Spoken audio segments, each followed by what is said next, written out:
Sustain អ្នកទាំងអស់គ្នារីរាយការណ៍ជួបទស្សនាវីដេអូសិក្សាមេរៀន Excel បាទនេះគឺជាលំហាត់ទី2ដែលនិយាយអំពីរូបភាព X បាទអញ្ចឹងសង្ឃឹមថាលំហាត់ទី1អ្នកទាំងអស់គ្នាបានយល់ច្បាស់មិនមានបញ្ហាអ្វីទេហើយនេះគឺជាលំហាត់ទី2ដែលមានលំនាំដូចគ្នាទៅនឹងលំហាត់ទី1ដែលខ្ញុំបានបង្ហាញនៅក្នុងវីដេអូមុនដែលនៅក្នុងវីដេអូនេះឬក្នុងលំហាត់នេះខ្ញុំបង្ហាញអំពីតារាងកត់ត្រាចំណូលប្រចាំថ្ងៃរបស់ហាងអ៊ីនធឺណិតមួយដែលមានឈ្មោះថា Planet ដែលនៅក្នុងកន្លែងនេះគឺមានសេវាកម្មចំនួន5មុខមានទី1ជួលកុំព្យូទ័រតម្លៃ 1000 រៀលក្នុង1ម៉ោងបើសិនប្រើអ៊ីនធឺណិតគឺ 2000 រៀលក្នុង1ម៉ោងបាទវាអត្ថបទបាទនៅឈ្មោះវាអត្ថបទគឺយកអត្ថបទនៅវាមកវាយអញ្ចឹងមួយស្លឹក 3000 រៀលហើយយើង print ស្លឹក 200 រៀលហើយថតចម្លងគឺស្លឹកប្រាប់50 រៀលបាទបន្តមកទៀតមានន័យថានៅពេលដែលអតិថិជនប្រើប្រាស់នៅសេវាកម្មណាមួយឧទាហរណ៍ថាបើសិនគេប្រើអ៊ីនធឺណិតអញ្ចឹងគេលេខ2ពេលនេះឃើញថាប្រើប្រាស់អ៊ីនធឺណិតដែលតម្លៃវាគឺ 2000 រៀលឧទាហរណ៍គេចូលម៉ោងប្រហែល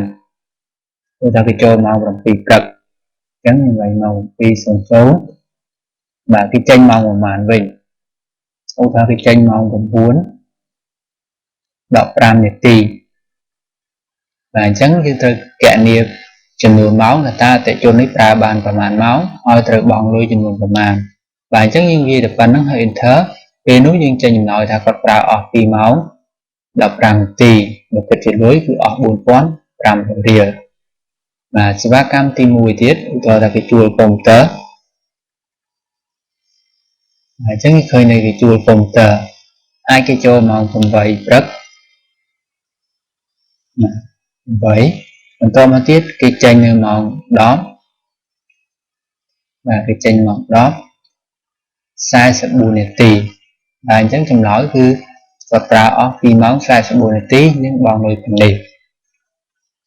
អញ្ចឹងឧទាហរណ៍ថាគេ print វិញម្ដងអញ្ចឹងនិយាយលេខ4អញ្ចឹងឃើញតែ print ប៉ុន្តែ print ជាធម្មតាយើងមិនគិតម៉ោងទេគឺយើងគិតស្លឹកឧទាហរណ៍គេ print ប៉ុន្មានឧទាហរណ៍ថា10ស្លឹកខ្ញុំនិយាយ10បាទអញ្ចឹងឃើញចម្លើយប៉ុណ្ណេះសរុបស្វ័យប្រវត្តិដូចគ្នាបាទនេះគឺជាចម្លើយប៉ុន្តែក្នុងលំហាត់នេះខ្ញុំមិនបង្ហាញពីវិធីនៃការអនុវត្តទេគឺខ្ញុំបង្ហាញចម្លើយបែបនេះហើយខ្ញុំទុកឲ្យអ្នកទាំងអស់គ្នាសាកព្យាយាមអនុវត្តដោយខ្លួនឯងវិញម្ដងដោយយកគំរូដែលខ្ញុំបានបង្ហាញនេះអញ្ចឹងសង្ឃឹមថាអ្នកទាំងអស់គ្នាអាចអនុវត្តបានហើយនឹងមិនមានចម្ងល់ទេនៅក្នុងកន្លែងនេះខ្ញុំបង្ហាញពីគន្លឹះបន្តិចជាធម្មតានៅពេលអ្នកទាំងអស់គ្នាវាចូលបញ្ហាត្រង់កន្លែងប្រាក់ត្រូវបង់ជាពិសេសនៅក្នុងកន្លែងនេះបើសិនបើជួលកុំព្យូទ័រពីម៉ោង 44 នាទីអ្នកទាំងអស់គ្នាគណនាទៅប្រហែលជាមិនចេញ 2800 រៀលគត់ទេបាទបើតាមចាំប្រហែលជា 2700 ជាងអញ្ចឹងអ្នកទាំងអស់គ្នាត្រូវយករូបមន្តបង្កប់ដែលខ្ញុំបានបង្ហាញក្នុងវីដេអូមុនមកធ្វើការបញ្ចូលទៅក្នុងកន្លែងនេះដើម្បីបានជាលទ្ធផលបែបនេះបាទអញ្ចឹងយ៉ាងណា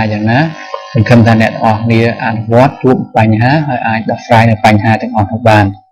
បាទអញ្ចឹងវីដេអូនេះគឺជាការបង្ហាញលំហាត់សម្រាប់អ្នកទាំងអស់គ្នាអនុវត្តអញ្ចឹងសូមចប់តែប៉ុណ្ណេះសូមអរគុណហើយសង្ឃឹមថាអ្នកទាំងអស់គ្នាអាចអនុវត្តបានទាំងអស់គ្នា